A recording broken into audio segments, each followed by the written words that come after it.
Failure to Train by Catherine Eldridge.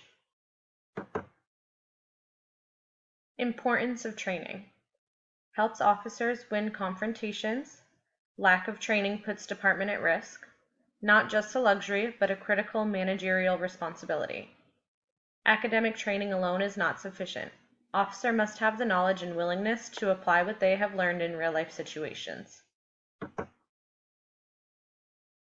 The City of Canton, Ohio versus Harris, 1989. Geraldine Harris was arrested by officers of the Canton Police Department. Harris was brought to the police station in a patrol wagon. When she arrived at the station, Harris was found sitting on the floor of the wagon. She was asked if she needed medical attention and responded with an incoherent remark.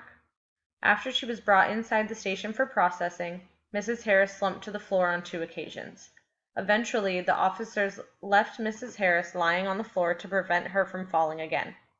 No medical attention was ever summoned. After about an hour, Mrs. Harris was released from custody and taken by an ambulance, which was provided by her family, to a nearby hospital. There, Mrs. Harris was diagnosed with several emotional ailments. She was hospitalized for 1 week and received outpatient treatment for an additional year. That's from McNamara, 2006. The watch commander on charge that day was the sole decision maker when it came to deciding if an arrestee needed medical attention or not. It was later found out that the watch commander had never been trained in spotting the effects of illnesses or other medical emergencies. Since the City of Canton, Ohio versus Harris, 1989. Administrators may be held liable if inadequate or improper training causes injury or violates a citizen's constitutional rights.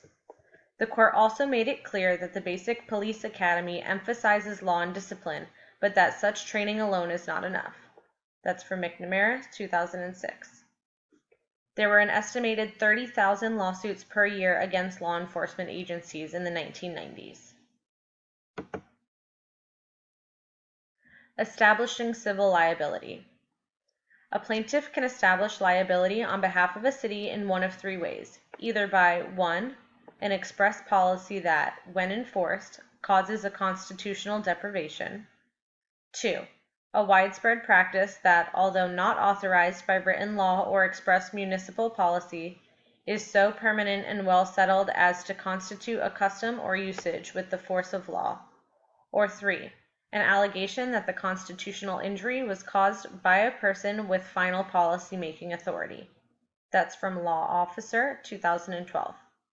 A plaintiff must also establish deliberate indifference. Factors necessary to establish deliberate indifference.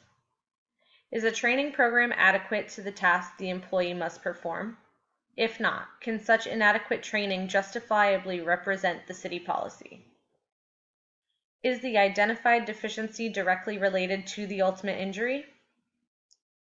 Policy regarding training does not have to be unconstitutional in order for liability to attach. One report of improper training will generally not result in liability. Is the focus of the training addressing the tasks that are regular and ongoing for the officers? The training required only needs to be adequate enough to address a certain matter. My references are Matthew McNamara from August 1st, 2006, Legal Corner, Departmental Liability for Failure to Train. Law Officer from March 21st, 2012, Failure to Train. And Daryl L. Ross from 2013, Civil Liability in Criminal Justice, 7th edition. And that is Failure to Train by Catherine Eldridge.